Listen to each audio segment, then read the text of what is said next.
میں نے سورہ بقرہ کی ایک آیت تلاوت کی ہے. اس آیت کو تلاوت کرنے کا ایک پس منظر ہے. پس منظر یہ ہے کہ گزشتہ 12 جون کو ہمارے جے پور میں ایک عظیم و شان اجلاس ہوا کربلا میں، جس میں ہمارے ملک کے ایک عظیم شخصیت حضرت مولانا خلیل الرحمن سجاد نعمانی صاحب تشریف لائے، اور 2 دن غالباً وہ یہاں جے پور میں مقام پذیر رہے.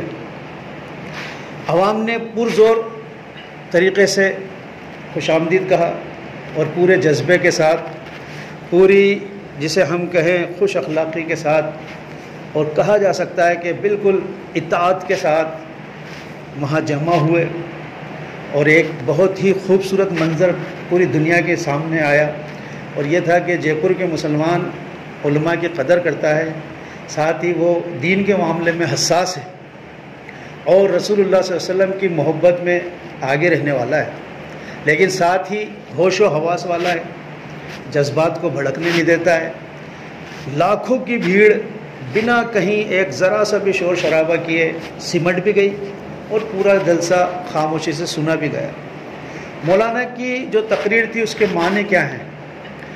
53 منٹ سے زیادہ لگ بھگ آپ نے بیان کیا. اور بھی شخصیتیں تھیں، ان سے تو مجھے خیر کوئی بات کرنی نہیں ہے، کیونکہ صدارت مولانا کی تھی، حضرت سجاد نعمانی صاحب کی، اور انہی کا خطاب امپورٹنٹ بھی تھا. انہوں نے کچھ باتیں بڑی اہم کہیں. سب سے بڑی بات ان کے اس خطاب سے جو نکل کر آئی وہ یہ پیغام تھا عوام کو کہ ہم رسول اللہ صلی اللہ علیہ وسلم کی محبت کے اندر جانیں قربان کرنے میں تو پیش ہیں، لیکن آپ صلی اللہ علیہ وسلم کے سیرت و کردار کو اپنانے میں بہت دور نظر آتے ہیں. تو یہ ایک موقع ہے دنیا کے سامنے بھی اور مسلمانوں کے سامنے بھی کہ اس موقع کو خاطر خواہ جان کر جو مخالفین اسلام ہیں، جو مخالفین نبی اکرم صلی اللہ علیہ وسلم ہیں، ان کے سامنے ایک آئیڈیل، ایک اسوہ، ایک آدرش پیش کریں. یعنی نبی صلی اللہ علیہ وسلم کی سیرت کو اختیار کریں، اس کا مطالعہ کریں، بڑوں سے معلوم کریں، ہر سنت پر عمل کرنے کی کوشش کریں. تو یہی ایک سچی تصویر ہوگی اور یہی سچی محبت کا نتیجہ ہوگا کہ نبی صلی اللہ علیہ وسلم کے کام کو بھی قبول کیا جائے اور اسی طرح سے قبول کیا جائے جس طرح سے صحابہ اکرام نے کیا. ایک اور بات وہاں سے نکل کر آئی، وہ یہ کہ سیدنا حضرت آدم علیہ الصلاۃ والسلام جب آسمان سے زمین پر اتارے گئے تو جس زمین کا سلیکشن کیا گیا وہ زمین ہندوستان کی سرزمین تھی. اسی بات کو حضرت علامہ عبداللہ طارق صاحب پچھلے 20 سالوں سے بیان کر رہے ہیں، اور یہ بات میں کئی بار اپنی تقریروں میں یہاں کہہ چکا ہوں. اب اس بات کو بہت سند بھی مل گئی ہے. اللہ تعالیٰ قرآن میں فرماتا ہے قُلْنَا اهْبِطُوا مِنْهَا جَمِيعًا، کہ تم سب کے سب، یعنی دونوں تینوں، حضرت آدم علیہ السلام، حضرت حوا اور ماں شیطان بھی موجود ہے. یہ واقعہ جب چل رہا ہے سورہ بقرہ کے 3-4 رکوع میں ہے غالباً. وہاں اللہ تعالیٰ نے کہا کہ پہلے آپ کے علم میں ہے کہ اللہ تعالیٰ نے جب حضرت آدم علیہ السلام کو بنایا، اپنے دونوں ہاتھوں سے بنایا، اور جب فرشتوں کے سامنے پیش کیا تو کہا کہ جب میں اپنی روح میں سے ان میں پھونک دوں تو تم سب کے سب سجدے میں گر پڑنا. سب سجدے میں گر گئے الا ابلیس. ابلیس نے سجدہ نہیں کیا، ابا واستکبر وکان من الکافرین. اس نے انکار کیا، استکبار کیا، تکبر کیا، اور وہ تھا ہی انکار کرنے والوں میں. اللہ تعالیٰ نے حضرت آدم علیہ السلام کو اور حضرت حوا کو جنت کے اندر پہنچا دیا کہ آپ یہاں کھائیں پیئیں رہیں، لیکن اس درخت کے قریب نہ جانا ورنہ تم ظالموں میں سے ہو جاؤ. بہرحال وہ معاملہ بھی ہوا کہ درخت کا پھل کھایا گیا. اس کے بعد اللہ کے سامنے پیشی بھی ہوئی، شیطان بھی پیش ہوا. انہوں نے اقرار کر لیا، شیطان ضد پہ اڑ گیا. اور یہ انسانیت اور آدمیت کا خاصہ ہے کہ آدمی سے اگر غلطی ہو جاتی ہے تو وہ اقرار کر لیتا ہے، اور جو شیطان ہوتا ہے وہ اکڑ جاتا ہے، وہ غلطی کا اقرار نہیں کرتا. یہ پوٹینشلی اللہ تعالیٰ نے آدم میں رکھا ہے. دیر سویر آدمیت کا خاصہ یہ ہے کہ وہ مان لیتا ہے کہ ہاں مجھ سے یہ غلطی. لیے ان کو کلمے سکھا دیے، اس کلمے کے ذریعے انہوں نے اللہ سے معافی مانگی. اللہ تعالیٰ نے ان سے کہا کہ اب تم سب کے سب زمین پر اتر جاؤ. اور فَإِمَّا يَأْتِيَنَّكُم مِّنِّي هُدًى فَمَن تَبِعَ هُدَايَ فَلَا خَوْفٌ عَلَيْهِمْ وَلَا هُمْ يَحْزَنُونَ، وقت وقت پر میری طرف سے تمہارے پاس ہدایت پہنچیں گی، جو کوئی بھی اس ہدایت کو مان لے گا اس کے اوپر نہ کوئی غم ہوگا نہ رنجیدہ ہوں گے۔ یعنی کہ ہماری ہدایتیں قرآن حکیم یا جو بھی ہدایتیں وقت وقت پر ملتی رہیں، یعنی کہ اور کتابیں، پچھلی کتابیں بھی، اور پھر آخری ہدایت نامہ الہدیٰ قرآن حکیم دے دیا گیا۔ تو سیدنا آدم علیہ السلام کو جب آسمان سے اس دھرتی پر، اس زمین پر اتارا گیا، بہت سے لوگ کہتے ہیں کہ شاید وہ آسمان سے ہی کسی نیچی جگہ آ گئے تھے، اور اکثر علماء کا یہ کہنا ہے کہ نہیں، اس زمین میں اتارا گیا۔ پھر ہمیں روایتیں مل جاتی ہیں کہ سیدنا آدم علیہ السلام کو جب اتارا گیا تو ہندوستان کی زمین پر اتارا گیا، جسے آج ہم شری لنکا کہتے ہیں۔ اس وقت اس کا نام سرندیپ تھا، اور اس وقت تو پوری دنیا ایک ہی تھی، پوری دنیا ایک ہی تھی، اسے بھارت ہی کہا جاتا تھا یہاں کے دھرم گرنتوں۔ اور یہ بھی ایک خاصہ ہے اللہ تبارک تعالیٰ کا کہ جس مخلوق کی طرف جس نبی کو اتارا جاتا ہے اور جس قوم میں اتارا جاتا ہے اسی کی زبان وہ بولتا ہوا آتا ہے، اور ہر قوم میں رسول اتارے جاتے ہیں، اور اس رسول کا، اس نبی کا جو نام ہوتا ہے وہ اسی کی زبان میں ہوتا ہے۔ لہٰذا آدم جو نام ہے یہ عربی کا نام نہیں، اور صرف آدم علیہ السلام کا نام ہی نہیں بلکہ جتنے بھی انبیاء اکرام ہیں، دیکھیے عربی زبان کا ایک خاصہ ہے، عربی زبان میں 99% جو لفظ ہوتے ہیں ان کا جو روٹ ورڈ ہوتا ہے، ان کی جو جڑ ہوتی ہے وہ 3 لفظوں پر مشتمل ہوتی ہے۔ جیسے رحمان لفظ ہے تو اس کی جو جڑ ہے رحم ہے، رحما، اسی سے رحمان بنے گا، اسی سے رحیم بنے گا۔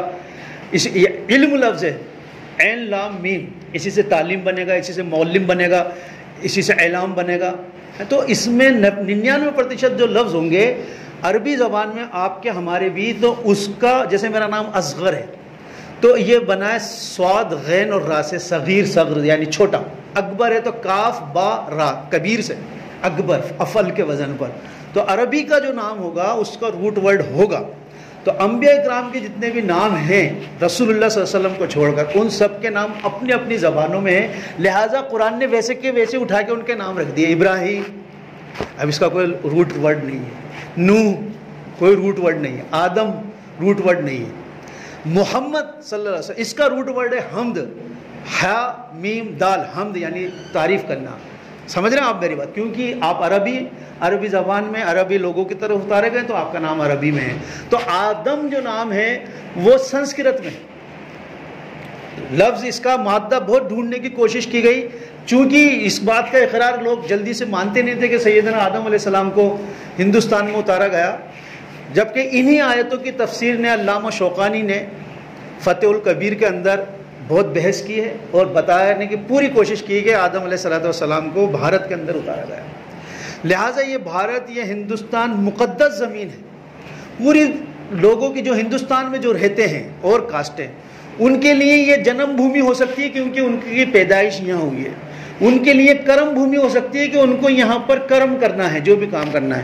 ہمارے لیے بھی جنم بھومی ہے، کرم بھومی ہے، لیکن پوری دنیا کے مسلمانوں کے لیے بھارت پڑنے بھومی ہے، مقدس زمین ہے، کیونکہ ان کے پہلے رسول یہاں اتارے گئے۔ مانوتا یہاں سے شروع ہوئی ہے، انسانیت یہاں سے شروع ہوئی ہے، اسلام یہاں سے شروع ہوا ہے۔ جو پہلا آدمی ہے وہی پہلا رسول ہے اسلام کا، اور آدم علیہ السلام ہے۔ تو پوری دنیا، ہندوستان کے بارے میں مسلمانوں کا عقیدہ یہ ہونا چاہیے کہ یہاں سے اسلام شروع ہوا ہے، یہ ایک مقدس زمین ہے۔ آپ بات سمجھ رہے ہیں میری جو میں کہنا چاہ رہا ہوں کہ یہ مقدس زمین ہے دنیا کے لیے، یہاں کے لینے والوں کے لیے وہ جنم بھومی کرم بھومی ہو سکتی ہے کیونکہ ان کی پیدائش یہاں ہوئی ہے، وہ کچھ بھی سمجھیں، لیکن ہمارے لیے پیدائش کرم کے ساتھ ساتھ ہمارے لیے یہ پڑنے بھومی ہے، کیونکہ ہمارے اب ان کا نام یہاں مل رہا ہے آدم۔ آدی جو لفظ ہے وہ سنسکرت کا آدی یعنی پرانا، پہلا، آدی، اور اس کے اوپر جب وہ گول بندی لگا دی جاتی ہے، آدی پہ گول بندی لگا دیتے ہیں تو وہ ماں کی آواز نکالتا ہے سنسکرت، آدم۔ ان کو ایڈم عیسائی کہہ رہے ہیں، ہم آدم کہہ رہے ہیں، تو نام بھی نہیں بدلا، کیونکہ قرآن نے، اگر قرآن دوسرا کوئی نام بتا دیتا، ان کا عربی میں رکھ دیتا، ہم سمجھ نہیں پاتے۔ جیسے رسول اللہ صلی اللہ علیہ وسلم کا نام کی خوشخبری جن لوگوں کی کتابوں میں دی گئی انہی کی زبان میں دی گئی، کیونکہ نبی صلی اللہ علیہ وسلم کا ایک نام ہے، اس کا ایک مقصد ہے، اس کا ایک معنی ہے، یہ معنی آپ کو ان لفظ کے اندر مل جائے گا۔ یہاں ہم اگر تعریف کی جا رہی ہے تو وہاں پر نراشنس لفظ آ گیا کہ ایسا نر جس کی پرشنسا کی جائے، ویدوں میں نر آ گیا، یہ سمجھ گیا کہ محمد صلی اللہ علیہ وسلم ہے جو بہت زیادہ ان کی پرشنسا کی جا رہی ہے۔ تو اللہ تعالیٰ نے کہہ دیا کہ ہم نے آپ کی خوشخبری تمام دنیا کی جو کتابیں ان کے اندر رکھ دی گئی۔ لہٰذا آدم علیہ السلام دنیا میں پہلے نبی، کیونکہ یہ سب کا اقرار ہے کہ نبی صلی اللہ علیہ وسلم آخری رسول ہے، ہمارا سب کا عقیدہ ہے۔ جب وہ آخری ہے تو کوئی پہلا بھی ہوگا، کوئی بیچ میں بھی ہوں گے، بیچ میں موسیٰ، عیسیٰ علیہ السلام، یوسف علیہ السلام، ابراہیم علیہ السلام، نوح علیہ السلام ہے، اور پہلے جو رسول ہیں وہ حضرت آدم علیہ السلام۔ اور آدم اب جو رسول جس جہاں کا ہوتا ہے اس کی باقیات بھی ملتی ہیں، وہاں پر اس کی نشانیاں بھی ملتی ہیں۔ لہٰذا سرن دیپ سے لے کے بھارت میں ایک رستہ ہے جسے ایڈم پل کہتے ہیں، آپ اسے اوپر سے دیکھیں گے تو وہ پوری سڑک کی طرح لگے گا، حالانکہ وہ ایک دیپ ہے۔ اور آدم فٹ، آدم کے نام سے وہاں شری لنکا میں آج بھی ایک پہاڑی موجود ہے جہاں وہاں پر لوگ جاتے ہیں، ان کی باقیات وہاں پر موجود ہیں۔ اچھا، لوگ اختلاف کہتے ہیں، لوگ کہتے ہیں کہ حضرت آدم علیہ السلام، حضرت حوا جو ہے وہ سعودی عرب میں ملے۔ ہاں بھائی ملے، لیکن اترے تو یہاں نا، میں اترنے کی بات کر رہا ہوں۔ تو جہاں پہلا معنی اترا وہاں سے مانوتا شروع ہوئی ہے، وہاں سے انسانیت شروع ہوئی ہے۔ لہذا ہمیں یہ ذہن میں رکھنا چاہیے کہ ہمارے پوروج وہ ہندوستان سے شروع ہوئے ہیں، لہذا ہندوستان ہمارے لیے مقدس زمین ہے۔ اسی سلسلے کو آگے بڑھائیں گے انشاءاللہ، اگلے ہفتے مزید چیزیں رکھیں گے۔ اللہ رب العزت کہنے سننے سے زیادہ عمل کی توفیق عطا فرمائے۔ جن حضرات نے سنت ادا نہ کی سنت ادا کریں۔